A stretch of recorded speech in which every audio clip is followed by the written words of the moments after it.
If you grew up near the Appalachian Mountains, you already know. Folks don't just make up stories out here, they remember them. I'd love to know, where are you tuning in from and what time is it right now? Drop it in the comments. It's wild how many of us are sitting in the dark, listening to the same story, scattered across different corners of the country. Hit the like button and subscribe. It helps more people find their way into these woods, whether they should or not. Let's start. When my father died, the responsibility for his land and the rundown house on it passed to me. I hadn't wanted it. Nobody else in the family did either. My siblings were quick to shrug it off. Let it rot, it's just a pile of boards. But I felt some twisted obligation to go, if only to clean it out and close the book on it.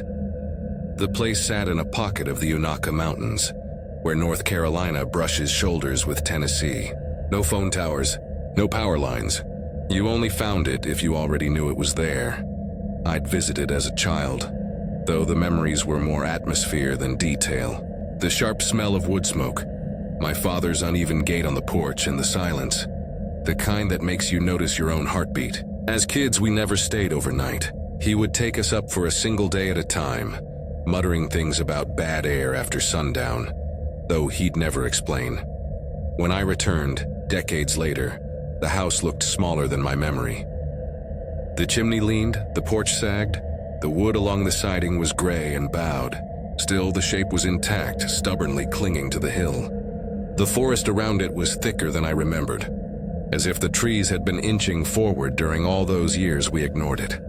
Inside, I found the same heavy curtains, the same cast-iron stove, even the same faded rug in the living room. Dust softened everything. The air smelled of cedar and mold, with something faint beneath it, like iron.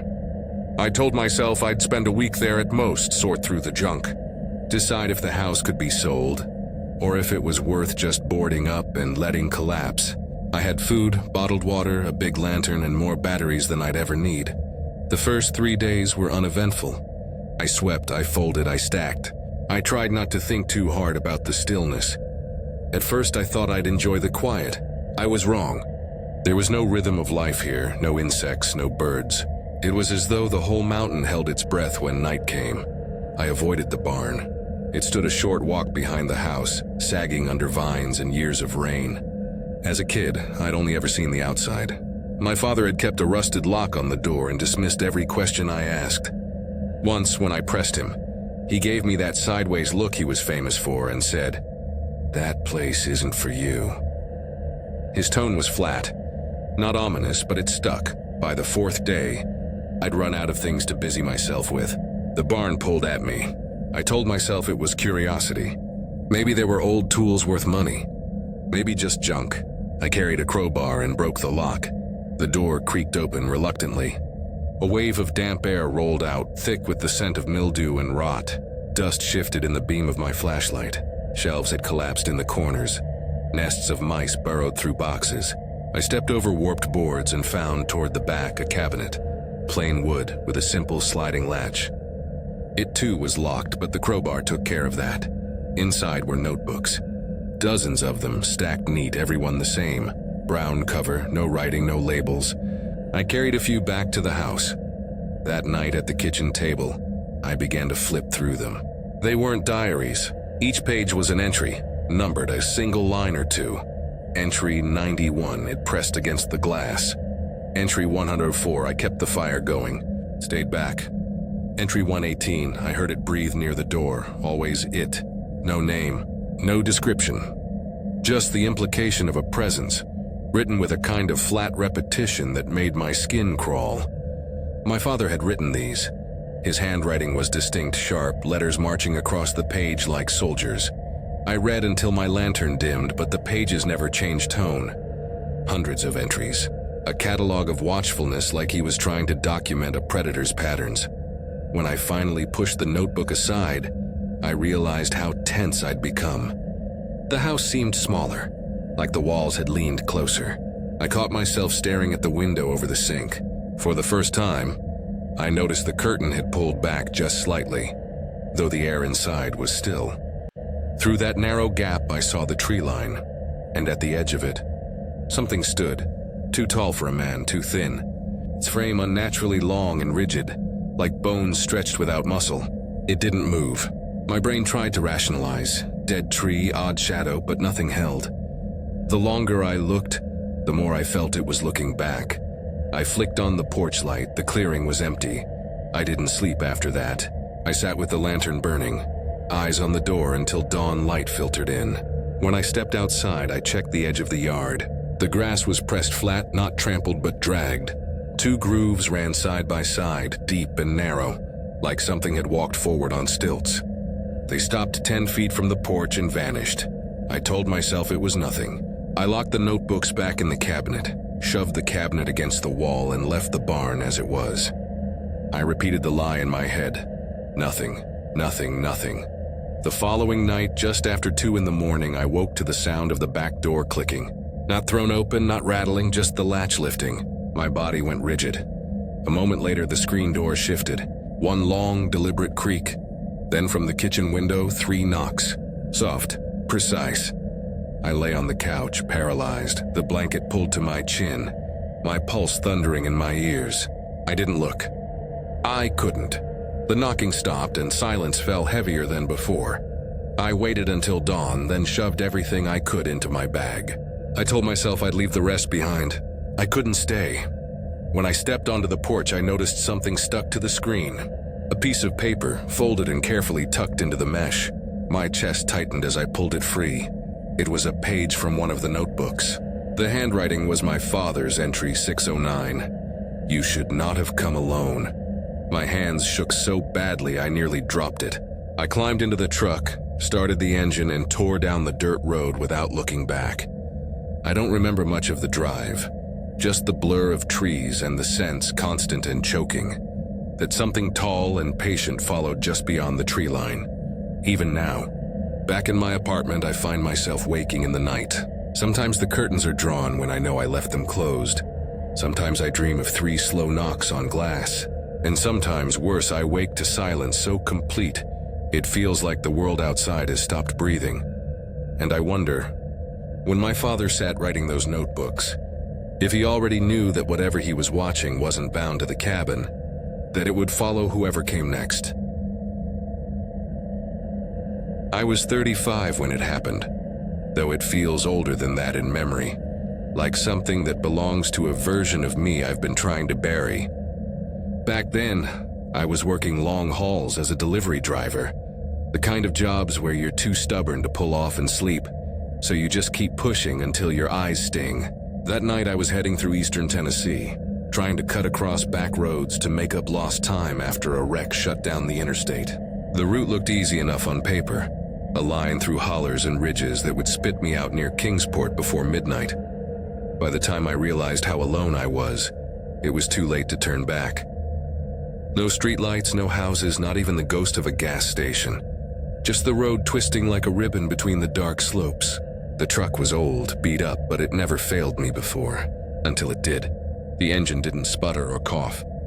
It just stopped. One moment there was the steady hum beneath me, the radio spitting static, the headlights painting the asphalt, and the next, nothing. The dash went black. The steering wheel stiffened in my hands, and the truck coasted silent until it rolled to a dead halt on the shoulder. For a while I just sat there gripping the wheel, waiting for something to restart itself, like maybe the silence was only a pause. But the key in the ignition turned with no resistance, sliding too smooth, like it wasn't attached to anything at all. Not even a click. My stomach nodded. I stepped out, more from habit than reason. The air wasn't particularly cold, but it had that strange waiting quality, as though the woods themselves were holding their breath. No bugs, no frogs, no night sounds at all. Just the soft crunch of gravel under my boots. My phone was useless. No bars, no phantom signal, nothing. That was when I noticed the gap in the tree line. Narrow, almost easy to miss, but the branches around it were broken in a way that didn't look natural. Fresh breaks too, not weathered. Through that opening I caught a glimpse of something pale in the distance. A roofline, slanted, barely visible through the tangle. Any sensible person would have stayed by the truck, but hours alone in silence in a dead vehicle on an empty road plays tricks on you. I told myself it might be a hunting shack, maybe someone with a landline, maybe warmth. I slung my bag over my shoulder and pushed through the gap. The ground beneath was soft with years of pine needles and half-rotted leaves. Every step sank slightly, muffled.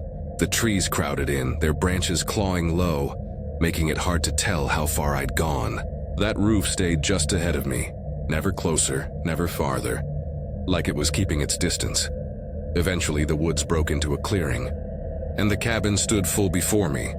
It was simple, an A-frame with a stone chimney, but it didn't look abandoned the way I expected. The porch sagged, yes, and the windows were empty frames, but the boards weren't rotting. The beams weren't collapsing.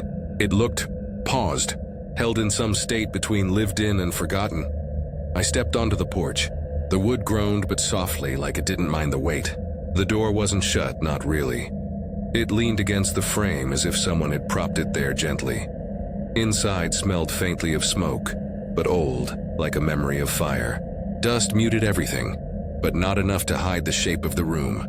A chair sat by the hearth with a blanket draped over it, as though its occupant had only just stood. On the table was a single place setting, plate, fork, and a mug carved from wood. The plate held nothing but crumbs. I whispered hello without meaning to. My voice felt small, wrong, as though sound didn't want to carry here. Past the hearth was a curtain of wooden beads. They swayed lightly, though there was no draft. I remember staring, wondering why I hadn't noticed it at first. My eyes kept sliding over it like it wasn't important until suddenly, it was all I could look at. Then came the sound. Footsteps above me. Slow, measured, like someone pacing. My chest went tight.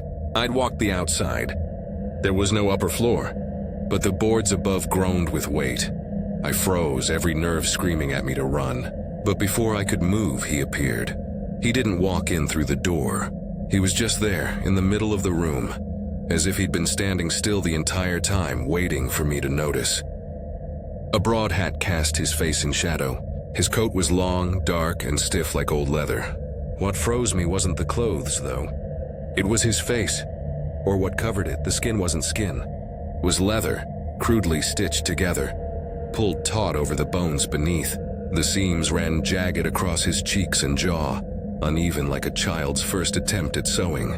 Holes where eyes should be were stitched shut, but I felt him seeing me all the same. He raised one hand and pointed at the table. I didn't move. He pointed again, sharper, the gesture deliberate. My knees buckled. Against every ounce of will I had, I sat in the chair at the table. My hands trembled on my lap. He didn't speak, but I swear I heard it anyway. Not with my ears, with something deeper. Sit, stay. Then he turned. The bead curtain parted around him, though he never touched it. He disappeared into the dark behind it, and a door slammed somewhere beyond. I sat there, shaking, staring at the crumbs on the plate. Someone had eaten there not long ago. My eyes drifted to the fork, its tines smeared with something dark. My gut told me it wasn't gravy. I don't know how long I sat frozen before I dared to stand. The cabin held its silence like a trap waiting to spring. I crept to the door, never turning my back fully on that curtain. The knob turned beneath my hand, smooth, cold. I stepped into the night air and bolted across the clearing, crashing through the trees. The path that had felt long before now spat me out almost instantly onto the roadside. My truck waited, still lifeless, but when I staggered up the slope, my phone buzzed with a single bar of service. That was enough. A tow truck came an hour later. The driver was an older man, wiry, face like weathered bark. I babbled about the trail, about the cabin. He looked at me a long time, eyes flat, then muttered, "Ain't no cabin in those woods." Not anymore, I pushed, told him what I'd seen about the man in the stitched mask. He spat into the dirt and said, almost like he was talking to himself, "That place don't stay put. Burns itself down, comes back when it feels like it. Folks that sit at that table, they don't all walk away." He wouldn't say more. I tried not to think about it afterward, but some nights when I wake from shallow sleep, I swear I still hear it. The faint rattle of beads swaying in a room with no wind, and the scrape of a chair shifting just out of sight. I was 31 when I finally burned out. Not the sudden kind, more like a leak in a dam that no one notices until the whole thing caves. I'd been working in IT for years, stuck in a cubicle under fluorescent buzz, answering endless tickets about frozen screens and VPN problems from people who'd never learned the difference between a password and a PIN. Days blended into weeks. Sometimes I realized I hadn't stepped outside during daylight in over a month. One morning in late April, after staring at a blinking cursor for too long, I decided I couldn't stand another recycled hour. I wasn't looking for enlightenment, not some spiritual quest. I just wanted to feel something real again, something uncomfortable, even painful, to remind me that I wasn't already dead. That's how I ended up in Virginia, walking sections of the Mount Rogers backcountry instead of the official Appalachian trail. The balds there, rolling, grassy ridges scattered between thick forests, had always fascinated me when I read about them. They felt lonelier than the busy Georgia to Maine stretch, harsher. I wanted harsh. At first, it wasn't bad. I fell into a rhythm. Oatmeal in the morning, boots crunching roots and rock all day. Then a small fire at night if I was lucky enough to find dry wood. Other hikers passed me early on, but the more I went, the more I veered off, taking old fire roads and fading deer paths. I craved the solitude. I wanted the silence to burn into me. It was late afternoon, somewhere near White Top Mountain, when the world changed.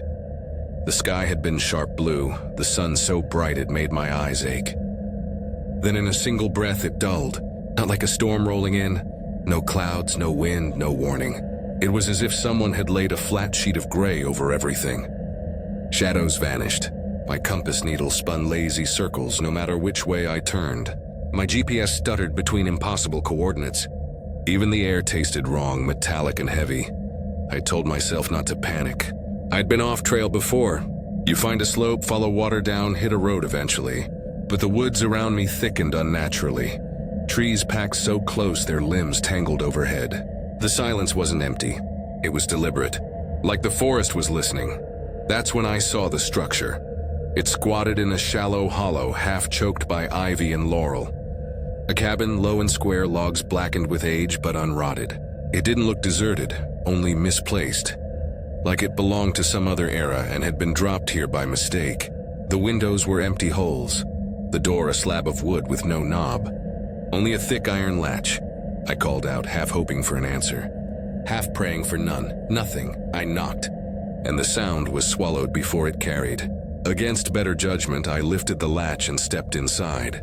The air hit me first. Stale but not dusty, like the room had been aired yesterday but never lived in. The space was bare. No chairs, no stove, no sign of habitation. The beams overhead dripped with objects tied by dark string. Bundles of twigs, feathers, and bones. Some bones were small, bird, rabbit, but others were broad and flat, yellowed in a way that made my stomach twist. They swung slightly, though the air was still. The floorboards were scarred, deep grooves circling inward toward the center where a dark patch spread wide. The wood was stained unevenly, as if something had seeped into it over and over, resisting time. Just looking at it made my teeth ache. Then the pull started. Not physical. My body wasn't dragged forward, but my mind bent toward it as if some reckless part of me whispered, "Step closer. Touch it. See what happens." I staggered back, pulse hammering. The silence pressed harder, thick in my ears. I wasn't alone. Movement flickered at the edges of the trees outside. Tall shapes swayed just beyond sight, slipping between trunks. Not approaching, not fleeing, watching. I froze at the doorway, terrified that if I moved too quickly, they'd notice me. One stepped fully into view. It was wrong. Its body was stretched too thin, limbs long and crooked as though its joints had been pulled apart. Its skin hung translucent and slick, catching the dull light like wet bark. Arms swung below its knees. Where its face should have been were two pits of black, holes that weren't just empty but bottomless. More emerged, jerking forward in halting bursts, insect-like. My throat closed. They didn't look at me. They were fixed on the cabin.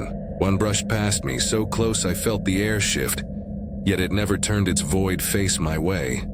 It entered the structure like it belonged there. The others began to work. They moved with strange precision, crouching at the edge of the clearing. Stones, sticks, and bones appeared in their hands. They laid them down carefully, creating a wide ring encircling the cabin. Each movement was mirrored, symmetrical, rehearsed. as though they'd performed this ritual countless times. Inside, the one that had entered shuffled along the walls, pausing where the scars on the floor were deepest. Then came the sound. It started like metal grinding, a shriek pitched so high it vibrated in my teeth. Then the others joined, though their mouths never opened. A low, resonant hum poured from their bodies, bone deep and suffocating. The vibrations crawled through the clearing until my legs buckled. I collapsed beside my pack, flashlight spilling onto the dirt. Then the light disappeared altogether. Not nightfall. Not fog, absolute erasure. No stars, no outlines, not even the shape of my hands in front of my face. I had the sickening impression the world itself had been switched off. And then the voices began. Not theirs, mine. My brother's voice, warped and stretched. "Where are you?" My mother's, who had been dead for years. "Why did you leave me here?" Then my own voice whispering, coaxing, "Come inside. You'll be safe." They weren't talking to me. They were unraveling me, peeling me away from myself. I clawed for the flashlight, found it, flicked it on. A cone of white split the dark. The sound outside shifted instantly, from ritual hum to agony. One of the creatures dropped, thrashing, smoke rising from its slick skin.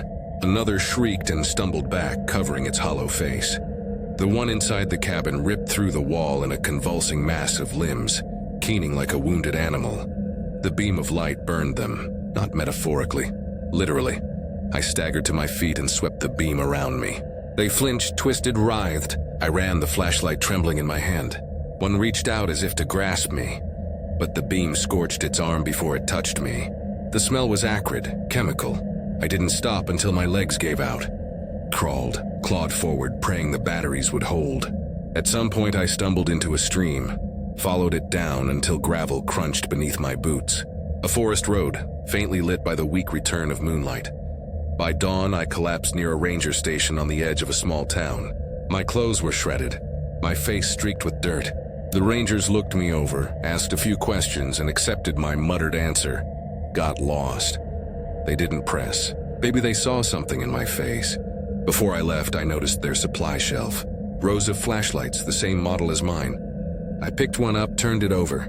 Etched into the casing, so small I'd never noticed before, were the words, UV mode, experimental. I don't carry that light anymore. I can't. Some nights when the world is too still, I imagine switching it on and finding those figures circling me again, arranging their bones and stones, humming until the stars vanish. And sometimes I think the light didn't save me. It just marked me, let them know I was someone who had seen their ritual and survived. I was 26 the summer I decided to rent that cabin. Not because I was craving peace, not because I was chasing some rustic retreat, but because I needed a place to work where no one could find me. I just left a short-term contract in Richmond. My lease was up, and my inbox was choking with rejection letters. I'd been fooling myself about writing a thesis I'd never finish, and I thought maybe isolation would force me to face it.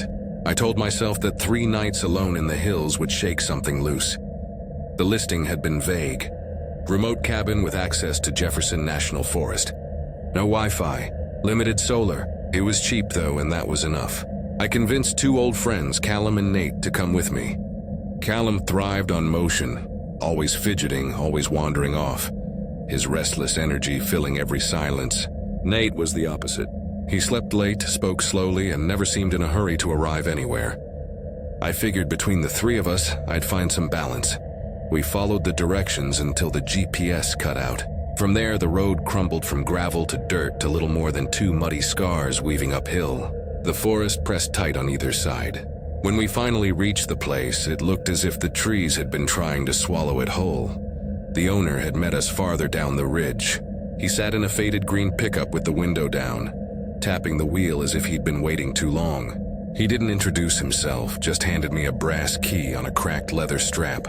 When I asked if there was anything we needed to know, he stared past me at the road behind us and muttered, "Don't follow what isn't marked." Then he drove off without another word. The cabin itself was tired but intact.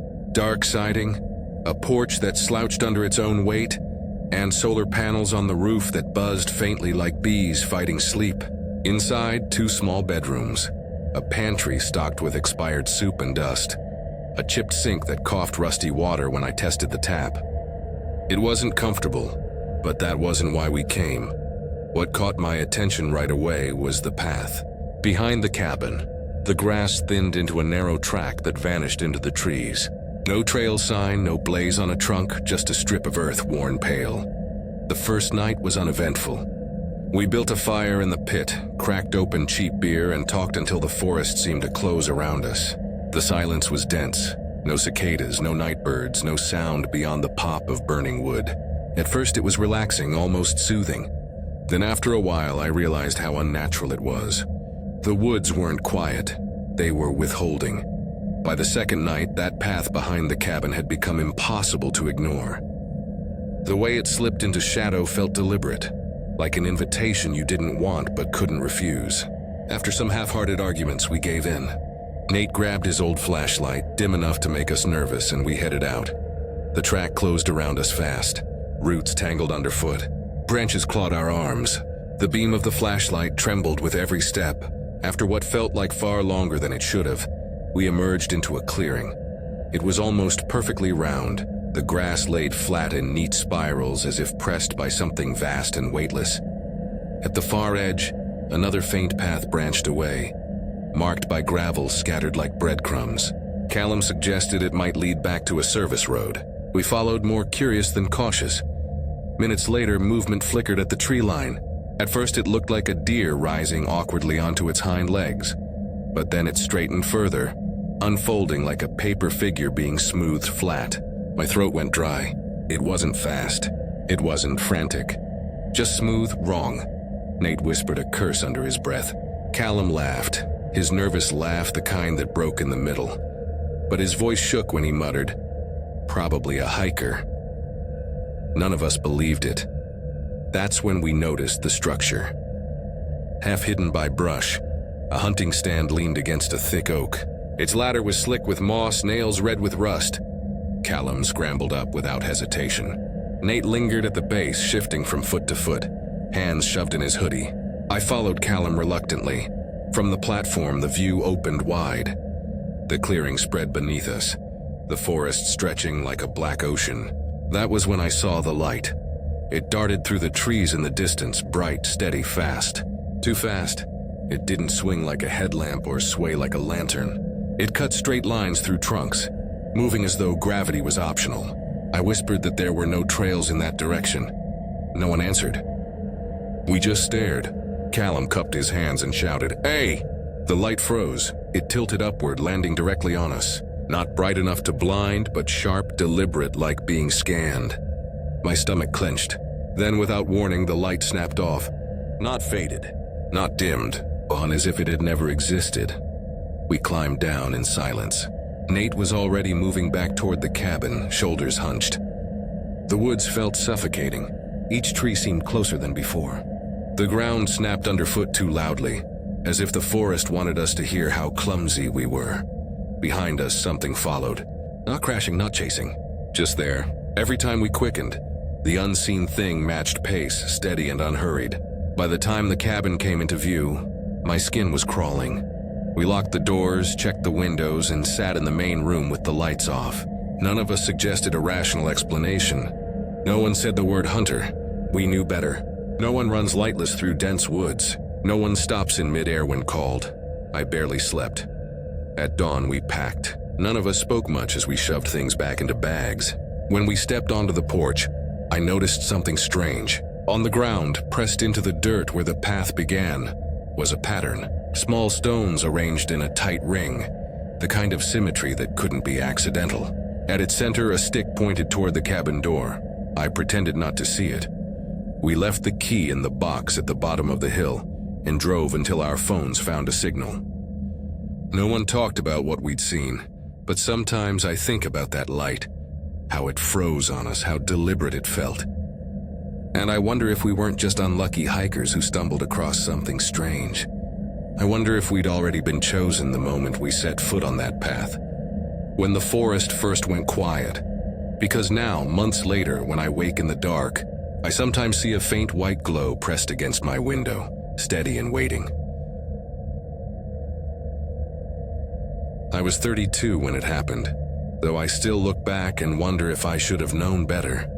I wasn't some hardened woodsman or thrill-seeking backpacker. I was a middle school history teacher with too much time alone after my divorce, trying to find things that made me feel like I wasn't wasting away in a classroom full of gum wrappers and chalk dust. The outdoors had become that escape. I'd started hiking local trails around Virginia, slowly building up to longer trips, sometimes staying overnight, sometimes pushing into areas that didn't have much foot traffic. It wasn't about conquering nature. It was about shutting the world out long enough that I could hear myself think. That October, I drove out to the Cumberland Plateau, past the scattered mining towns and into the hills where cell service dropped off, and the roads thinned into single lanes. I'd been told by a retired ranger I met once that if I really wanted solitude, I should explore near the edge of Pine Mountain. Nobody goes out that way anymore, he'd said. Too steep, too rough. You'll find all the quiet you're looking for. At the time, that sounded like a gift. By late afternoon, I had parked my car along a dirt pull-off and started uphill with just a pack, compass, and my tent. The trail was faint, more animal path than human, weaving between boulders and thick stands of rhododendron. I wasn't following any real destination, just letting the ridge guide me while the air got colder and the trees grew denser. The silence was the kind that presses against your eardrums. No birds, no insects, just my boots scuffing against rock. Halfway through the climb, the ground gave way beneath me. I'd stepped onto a patch of leaf-littered stone that looked solid but wasn't. My ankle twisted, and I tumbled down maybe 8 feet into a shallow ravine. It wasn't a clean fall. I hit my shoulder hard against the edge and landed on my hip with enough force to knock the breath out of me. For a long minute, I just lay there staring up at the canopy, swearing under my breath. When I finally sat up, wincing, I saw something that didn't fit. Through a break in the laurel thicket, a roofline appeared. At first I thought my eyes were playing tricks, but no, it was there. A slanted tin roof, dulled green, seams rusted. My map showed nothing in this stretch. No cabins, no service roads, no ranger stations. Yet the structure stood there, tucked back as if the forest had grown deliberately around it. I should have walked the other way, but I didn't. Maybe curiosity. Maybe the fall rattled my judgment. Either way, I pushed through the brush until the clearing opened, and the cabin revealed itself in full. It was small, single room by the look of it, with a stone chimney leaning against one wall. What struck me most was how untouched it seemed. No ivy climbing the siding, no collapsed beams, no smell of rot. The wood stopped at its edges like they respected its space. The porch sagged under my weight when I tested the first step. The bottom board had a crack splitting straight down the middle, yet it didn't give. The door leaned against the frame, unhinged but neatly propped upright like someone had removed it carefully. Against every bit of sense I had, I pushed inside. The air was dry. Not musty or damp the way abandoned places usually are. Just blank, like it had no smell at all. Dust covered everything in a soft gray skin. A rusted stove slumped against the far wall, and a metal bed frame with busted springs crouched in the corner. On a shelf sat 2 enamel mugs chipped to the rim, but it was the carvings that froze me. Dozens of knife marks ran in clean rows across the wall. Dates. Just dates. 1949, 1958, 1964, 1979. All carved deep, deliberate, with nothing else. No names, no initials, no notes. Just a catalog of passing years. Then I noticed the square in the floorboards. A trapdoor, maybe 3 feet wide with an iron ring sunk into the wood. The planks around it gleamed smooth, polished by repeated use. But the boards themselves looked ancient. I crouched, touched the ring. My skin recoiled instantly. It wasn't just cold metal. It was freezing, like ice pulled from a winter creek. I snatched my hand back, pulse spiking. That was when I heard it. Something shifted beneath me. A dragging sound, slow and heavy, like a stone pulled across hard soil. Then silence. I left. I didn't open it. I stumbled back into the trees, shaking, half running down the ridge until I found the creek again. I marked the location on my GPS and swore to myself I'd never come back. But 3 weeks later, I did. I told myself I went because I couldn't explain it. But the truth is, I wanted someone else to see it. I brought along my friend Mark, a pragmatic type who studied geology at the university. He never believed in anything unless he could measure it. When I described what I'd found, he only raised an eyebrow and said, "Sounds like an old homestead. Let's take a look." The hike back felt longer this time. The forest seemed too quiet, as if it remembered me. By the time we reached the break in the laurel, my stomach was knotted. The cabin looked exactly the same, except the door. Last time it had leaned against the frame. Now it stood upright in the doorway, balanced perfectly, though not attached to hinges, as if someone had lifted it back in place since I'd left. Mark brushed it off, said maybe wind or some animal had nudged it upright. I didn't argue. Inside, everything was as I'd left it, except for one thing. On the wall of dates, a new carving had appeared. Clean cuts, fresh. The date matched the very day we were standing there. Mark whistled low. "Could have missed it," he muttered. But I knew better. We went to the trapdoor. This time we'd come prepared with a crowbar. When we wrenched it open, the sound it made wasn't just wood and hinges. A deeper groan echoed like the earth itself protested. A stairway spiraled down into the dark, carved stone slick with moss.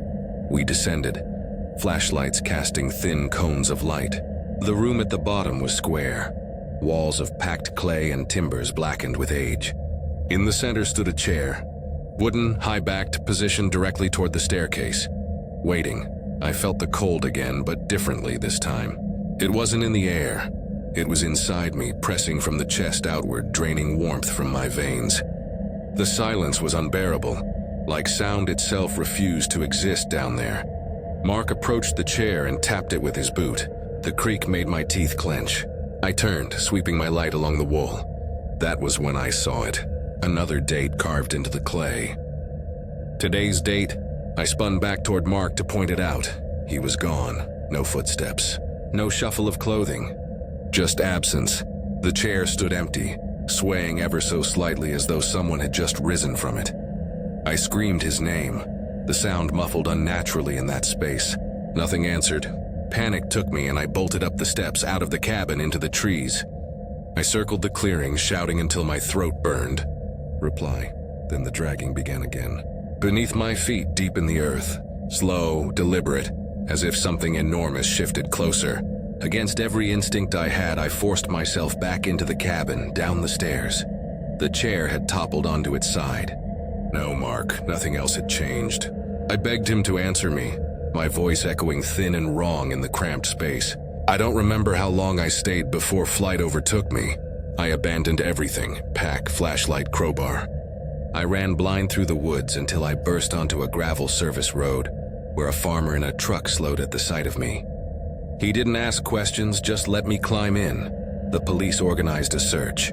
Rangers and dogs combed the ridge. They found the cabin, but no trapdoor, no stairway. Just a solid wooden floor, seamless. The wall bore no carvings. Nothing at all. Mark was never found. His family still looks at me with quiet suspicion when they see me in town, as if I hold back some truth. Maybe I do, because sometimes at night when the house is still, I hear that sound again, the dragging, heavy and slow, like something shifting in the dark beneath my floorboards.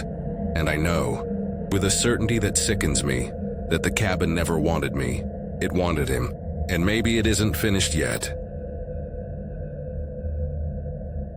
When a coworker mentioned his grandfather's hunting shack out in the Virginia highlands, hidden deep enough that even the ranger stations didn't mark it anymore, I jumped at the offer. A week away from screens, away from lectures about resumes and networking. It sounded like oxygen. I didn't plan to go alone. I asked two friends, Mark and Ethan, to come with me. Mark was restless, always tapping his leg, always ready to wander even when nothing was happening. Ethan was steady, quiet, the type who double-checked tent stakes twice before sleeping. We weren't chasing thrills. We just wanted a break from small apartments and small worries. A week in the woods, 3 nights in an inherited cabin, no one watching us. The drive was long. Paved highway narrowed to gravel. Gravel crumbled into dirt. Dirt faded into nothing more than ruts between hills. Our phones went dead hours before we saw the place. By the time we arrived, twilight pressed down. The cabin slouched at the base of a ridge, boards dark with age. The porch sinking into weeds. No plumbing, no power. Only an old hand pump behind the porch and a stove that coughed smoke no matter how you fed it. The air smelled sharp with pine and something heavier beneath, like wet iron. Before we left, the man who loaned it to me gave me a warning. Not about bears, not about storms. He simply said, "Don't walk the old paths after dark. Some trails weren't made by men." He said it flatly, as though reciting a rule from memory, then pressed the key into my hand. The first night was easy. We lit a fire, skewered hot dogs on sticks, and drank the cheap beer we'd carried up the hill. The woods were silent in a way that felt staged. No insects, no bird song, no far-off crack of branches. Only the hiss of firewood and the occasional clink of cans. At first it was comforting. Then the longer it stretched, the more my skin prickled, like the silence was aware of us. It was on the second night that the trail behind the cabin drew our attention. Not a marked trail, just a thinning of brush that slipped between the trees. In daylight it was nothing. At night, with the lantern low and the fire burning down, it looked like a mouth opening into blackness. Mark, of course, wanted to follow it. Ethan muttered that we shouldn't, but I was curious too. We took a flashlight, its beam yellow and shaky, and stepped onto the path. It tightened quickly. Branches dragged against our sleeves. Roots twisted across the ground. It felt less like a trail and more like the woods themselves were shaping around us. After what felt too long, we came out into a clearing. It was round, unnaturally so. The grass pressed flat in whorls like something had turned slowly at its center. At the far edge stood a post, tall, splintered, blackened by fire. Vertical cuts ran deep into its surface, deliberate but half-finished, as if someone had tried to carve symbols and abandoned them midway. I didn't move closer. Neither did Ethan. Mark circled halfway around it before stopping. He opened his mouth to say something, but instead he muttered in a flat voice that didn't sound like his own. Beneath the stone. He waits, then he blinked, rubbed his temple, and asked why we were staring at him. He didn't remember speaking at all. We hurried back to the cabin without discussing it. The air seemed thicker, the forest quieter. The next morning I tried to laugh it off. Sleepwalking talk, nerves, maybe just the power of suggestion. But Ethan wouldn't go near the back of the cabin. He kept glancing east toward the ridge. When I asked what was wrong, he said only that the air leaned that way, whatever that meant. That night, while we played cards by the stove, it happened again. Ethan suddenly straightened, eyes unfocused, and whispered, "The root splits." The hollow stirs. His tone was even, mechanical, like he was reciting from a page. When he came back to himself, he looked sick. The following morning, we found the side of the cabin scratched. 5 deep gouges ran down the boards, each longer than my arm. The firewood pile had been toppled. One of our coolers was gone. Later found half buried in leaves 30 yards away. The lid ripped clean off. We couldn't laugh it off anymore. By the third day, the trail felt heavier, like stepping onto it meant stepping into something else. Mark and I went back once against better judgment. Ethan refused to join. The clearing had changed. The post lay snapped across the mound of earth that bulged at its center. The mound itself had split open. Something had clawed from inside out. The soil was raw, scattered, black with dampness that stank of rot. We didn't linger. That night the cabin became a cage. We barred the door with a wooden plank, tied cans to fishing line across the windows, left the lantern burning low. At 3 in the morning we heard the first sound, tapping. Not on the door, but on the glass of the side window. Tap, pause, tap, pause. Then came the knock.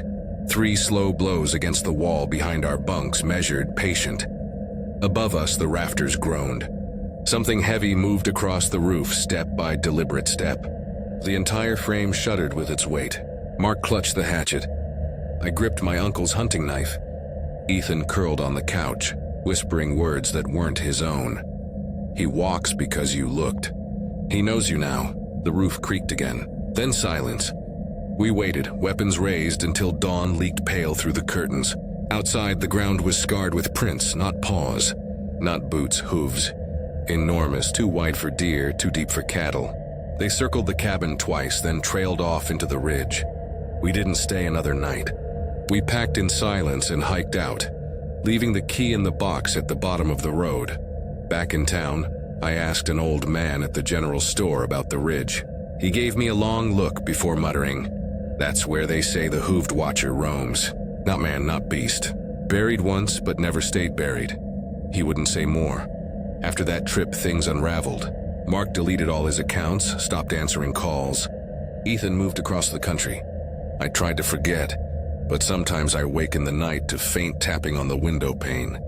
And sometimes, when the world outside goes too quiet, I hear heavy steps pressing against the roof, as if something is circling, waiting for me to remember.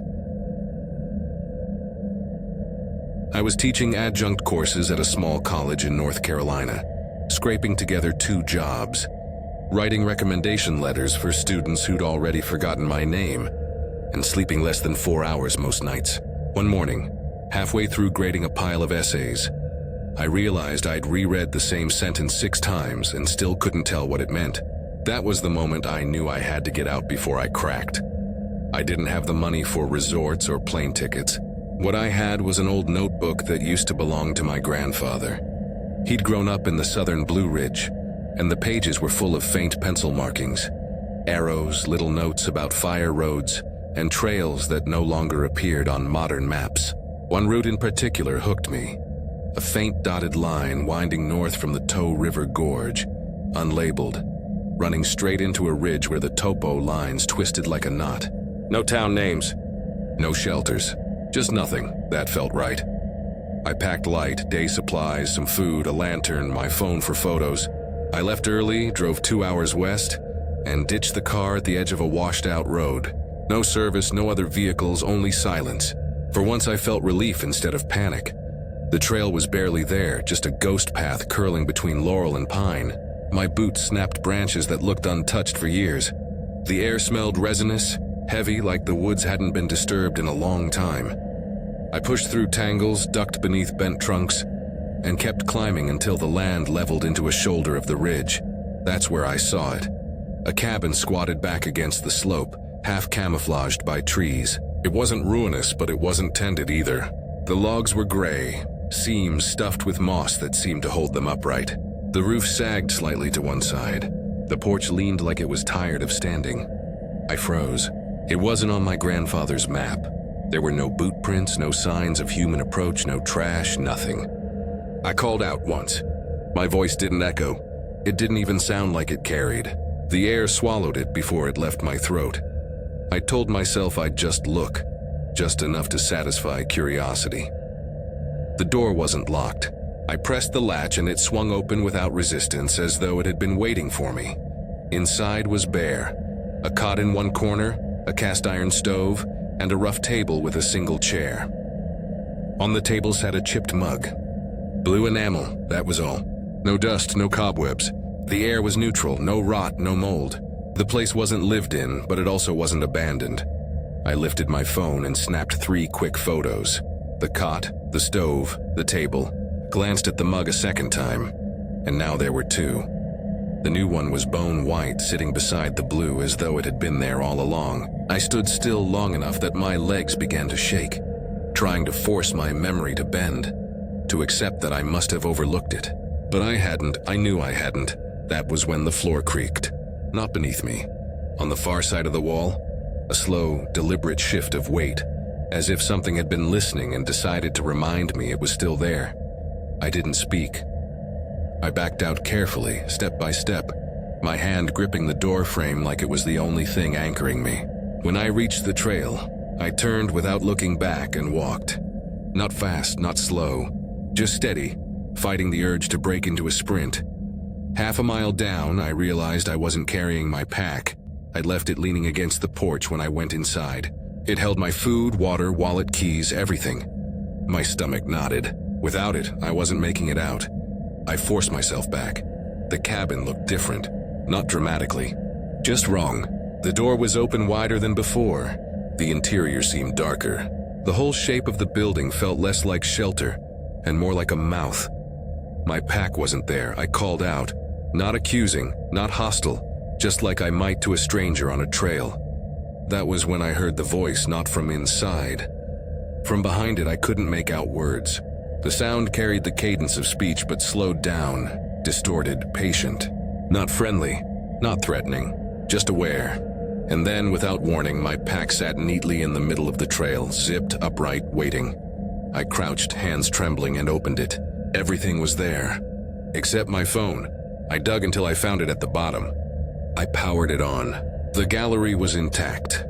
Every photo I'd taken on the hike, except the 3 from inside the cabin. They were gone. Not corrupted, not erased, just absent, like they'd never existed. Then I noticed the time. Nearly 6 in the evening. I checked my watch. Same. I checked the backup cheap plastic one I used for hikes. Same. I'd started at 10 in the morning. I'd been hiking maybe 5-6 hours max. Somehow I'd lost nearly 8. I walked out steady, never turning back. When I reached the car, I locked the doors before starting the engine. My hands shook so badly I could barely turn the key. That night in my apartment, I laid the phone on the counter and swore I wouldn't touch it again. But I did. I scrolled through the photos, staring at the gap where those 3 should have been. My reflection stared back from the black screen when it timed out. Behind me, just for an instant, I swore I saw the faint outline of a chair, and on the table beside it, 2 mugs side by side. I was 19 when I said yes to the job. Wasn't desperate exactly, but I'd been bouncing between odd shifts at the campus bookstore and stacking pallets at the grocery warehouse. When Mrs. Everett called, offering me $200 cash to watch her little boy, I didn't hesitate. One night of babysitting out at their vacation place, she said. Food stocked, no pets, easy money. The only catch, the cabin was miles from anywhere. It wasn't just remote. It was perched off a dirt track in the high ridges of Western Virginia, where cell service collapsed miles before you saw the first log siding. She told me to print directions since GPS didn't always behave that far out. I should have listened more closely when she said that. But at the time, all I heard was $200 in cash. The drive wound me past abandoned filling stations, rust-licked mailboxes, and stretches of road where kudzu had swallowed old barns whole. By the time I reached the final dirt path, the branches scraped my car like fingernails. The trees leaned so close that I had to angle the headlights just to see through them. I remember thinking how the road didn't feel like it was leading anywhere. It felt like it was swallowing me. When I finally rolled up, the cabin looked older than I expected. Dark pine logs pressed together like the forest itself had built it. A single porch light glowed, buzzing with tired moths. The Everetts stood waiting, smiling too wide, like hosts eager to pass off the burden. They didn't give me a tour, not really.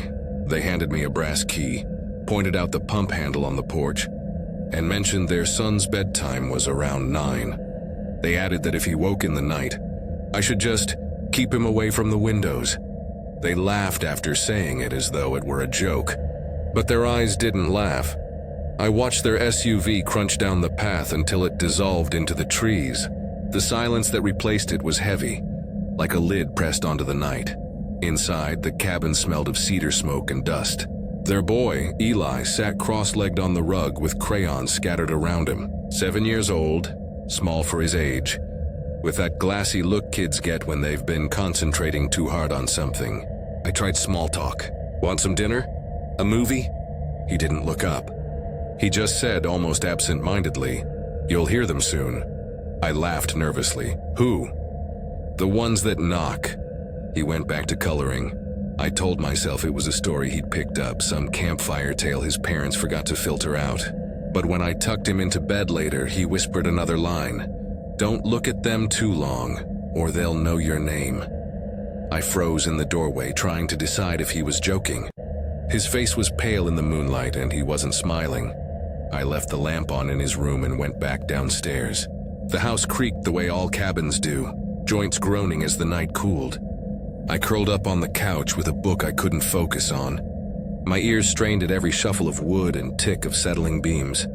At 10:30, the first sound came, 3 steps across the back porch. Slow, deliberate. I muted my phone and held my breath. No wind moved the branches. No bugs buzzed. It was the kind of silence that made each beat of my heart sound loud enough to give me away. I forced myself to check the window.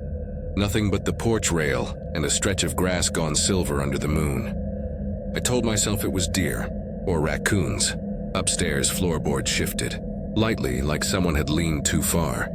Then Eli's voice floated down high and calm. "Don't answer." I crept up the stairs. He sat upright in bed, knees tucked, staring at the door. "They knock first," he said matter-of-factly, like repeating a rule he'd grown up with. I wanted to ask who, or what, but I didn't. I told him to go back to sleep, even though I couldn't believe my own words. Back downstairs, I shut off the lamp to watch the glass more clearly. I waited. At 11:07, I heard it, fingernails scraping against the siding, long and patient. Then a pause, then again from the opposite wall. I pressed myself to the floor and crawled to the curtain. I lifted the edge an inch. My breath caught. Bare footprints pressed into the dirt outside. Long, narrow, and in pairs. Small ones, large ones, overlapping, circling the cabin. Human, but not quite right. Toes too sharp, arches too long, like prints stretched in the wrong direction. I dropped the curtain and locked every door. At midnight, the generator sputtered and the lights went black. No flicker, no warning, just gone.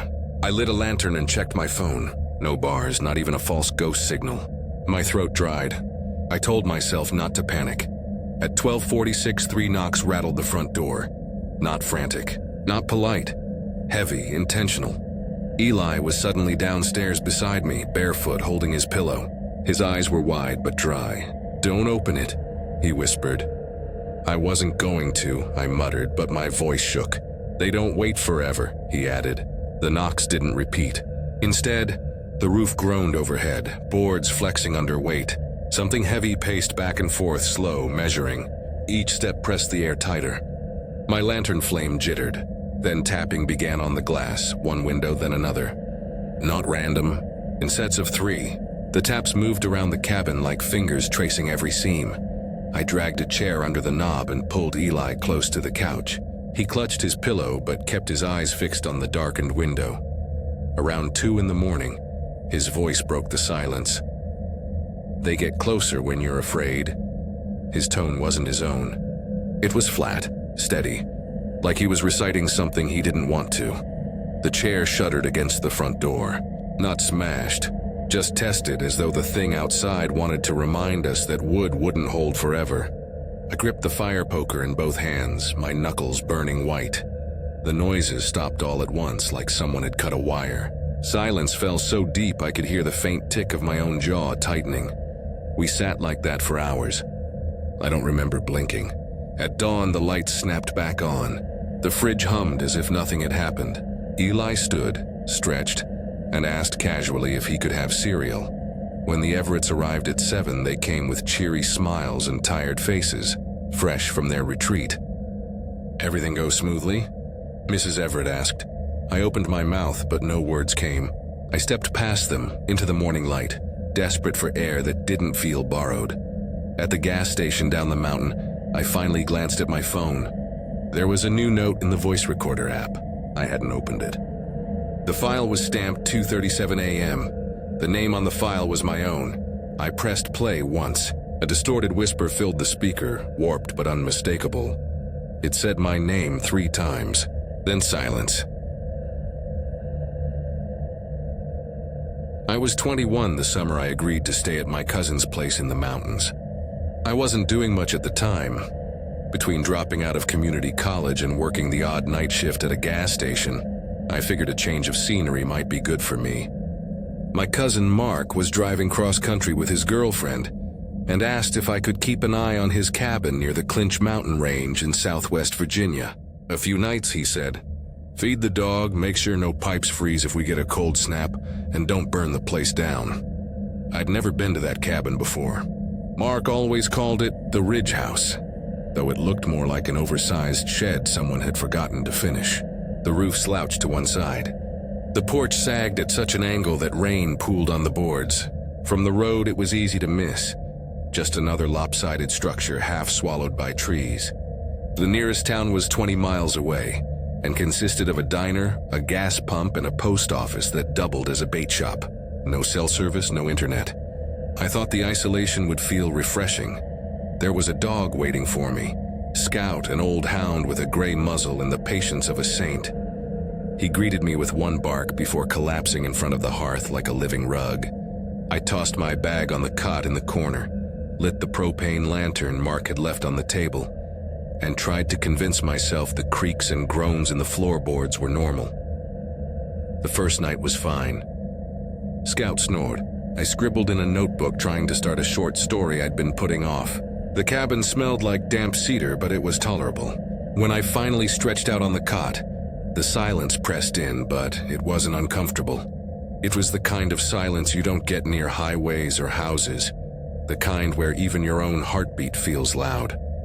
I woke in the middle of the night with no idea why. My chest thudded as though I'd been startled awake. Scout was upright, ears rigid, staring at the door. He didn't growl. He didn't move. He just stared with the kind of focus that made my mouth go dry. I held my breath and listened. Nothing. Not even the whisper of wind through the trees. After a long minute, Scout flopped back down, but I couldn't. I kept the lantern on until morning. The next day, the woods felt different. I hiked up the slope behind the cabin to clear my head, but the higher I climbed, the stranger it became. The air felt heavy, like the trees were holding their breath. No birds, no bugs, just a stillness that pressed on my shoulders. I stumbled across a clearing about a half-mile up the ridge, a perfect circle of bare earth. 6 feet across, not a single leaf or root in it. The dirt was smooth and pale, like something had scoured it clean. I stood there too long before turning back. That night, I double-checked every lock. The cabin's doors weren't much more than planks held together by rusty hinges, and the windows closed with wooden pegs. Scout positioned himself by the hearth again, head pointed at the door like a sentinel. I forced myself into the cot, but my muscles wouldn't unclench. At 1:18 in the morning, it began. 3 knocks on the back wall. Not the door, the wall. The one pressed against the hillside with nothing behind it but dirt and trees. The sound was deliberate, measured. Knock, knock, knock. Scout let out a low growl, deep and uneasy. I sat up, clutching the lantern. My mind scrambled for explanations, falling branches, wood settling, but none fit. I stayed frozen until dawn seeped through the cracks in the shutters. In daylight, I circled to the back. No prints, no fallen limbs, just undisturbed earth. The wall looked normal, though I swore I could still feel the vibrations under my skin. The following evening, I decided to test something. I turned off the generator early and left the lantern unlit. I sat at the table in the dark, waiting, Scout beside me. The night was thinly moonlit, enough to outline the trees through the window. At 2:04, I heard footsteps outside, slow, careful, pacing around the cabin like something circling prey. The boards of the porch creaked as though under weight. I gripped a flashlight but didn't switch it on. The footsteps moved past the window toward the back wall. Then silence, the doorknob rattled. Just a little. A curious twist, like someone who'd never seen one before was experimenting. My mouth went dry. Scout's ears flicked, but his body remained stone still. I stared at the knob, half expecting it to turn all the way. Instead, the pressure released. The porch groaned once more, then quiet. By morning, I convinced myself it was a bear. A smart bear. A bold one. The kind that knew how to rattle a knob. But when I stepped outside, the lie collapsed. A print near the shed stopped me cold. Barefoot. Too long, too wide. Toes splayed unevenly, pressed deep into the soil like something massive had stood there. The stride leading to it was wrong. Too long for a man, too deliberate for an animal. I thought about leaving that instant, but pride chained me. I told myself I'd last one more night. One more, then I'd pack. The third night, I barely blinked. Scout lay rigid at the hearth, eyes wide, ears straining. At 2:30, the knocks came again. Not 3 this time. 5. Each one heavier than before, as though something was marking time. I pressed the flashlight to my chest and tried not to breathe. The air shifted. A smell leaked in through the cracks. Earthy, wet like soil freshly dug. The scent of something that had been sleeping too long underground. Then I heard the whisper. Not words. Not quite. A cadence like syllables stretched too thin. It seeped through the walls, low and guttural, as if carried from beneath the ground. Scout whined for the first time, backing toward the cot with his tail between his legs. I snapped the flashlight on. The beam stabbed the dark, white, and blinding against the wood. The whisper stopped. But outside, just beyond the porch, I heard a long exhale, like lungs the size of a furnace letting go. I didn't sleep. When dawn broke, I knew I was done. I packed in silence, stuffing clothes and notebooks into my duffel, not bothering to fold. I loaded the truck while Scout sat watching the tree line, his hackles raised. As I closed the cabin door, I froze. 3 lines had been carved into the wood, perfectly parallel, deep enough to expose pale, fresh grain beneath the weathered surface. Not random gouges, intentional, a mark. I climbed into the truck and turned the key. The engine coughed, then roared. Relief washed over me until I looked up. At the tree line, maybe 30 yards back, something stood.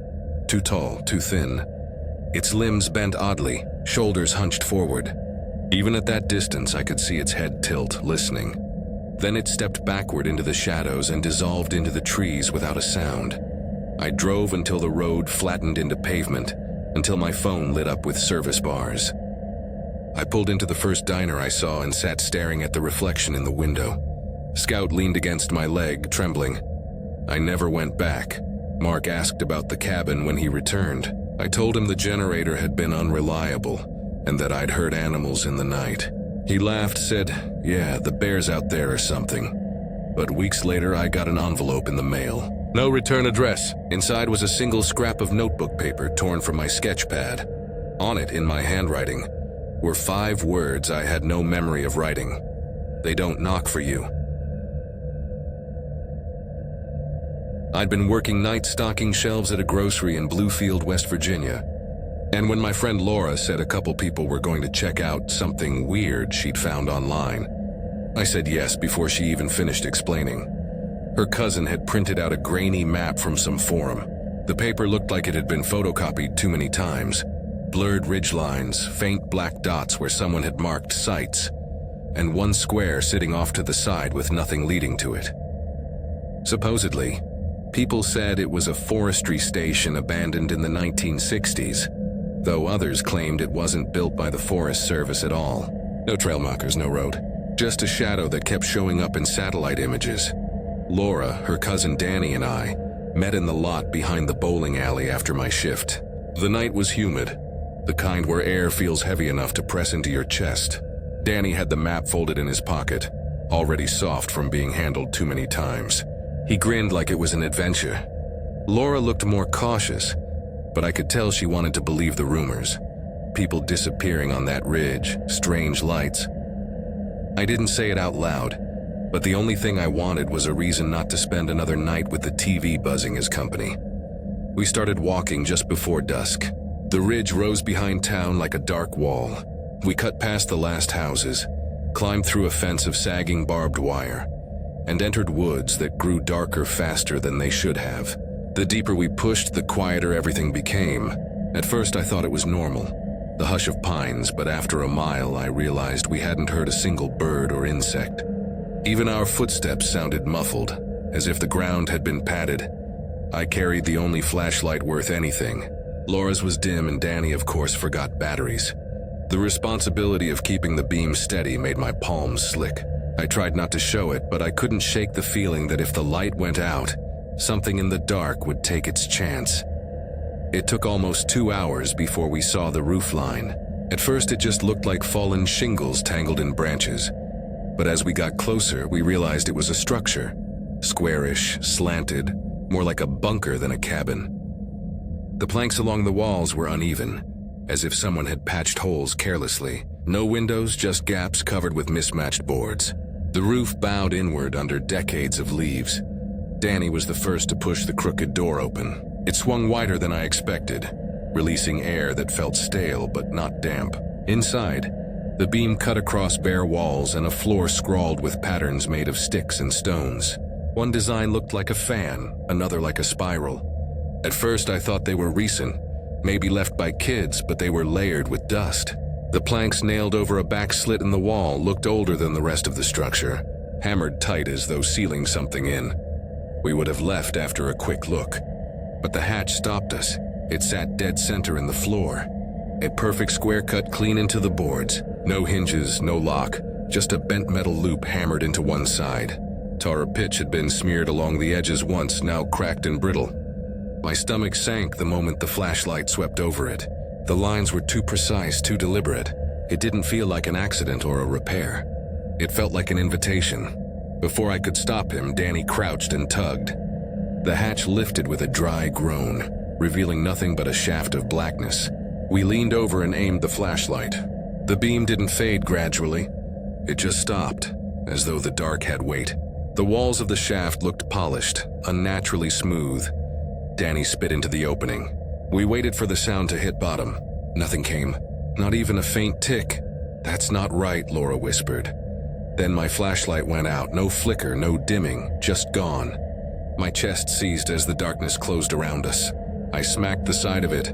Panic sharp in my throat. It refused to come back. "There's someone down there," Danny muttered.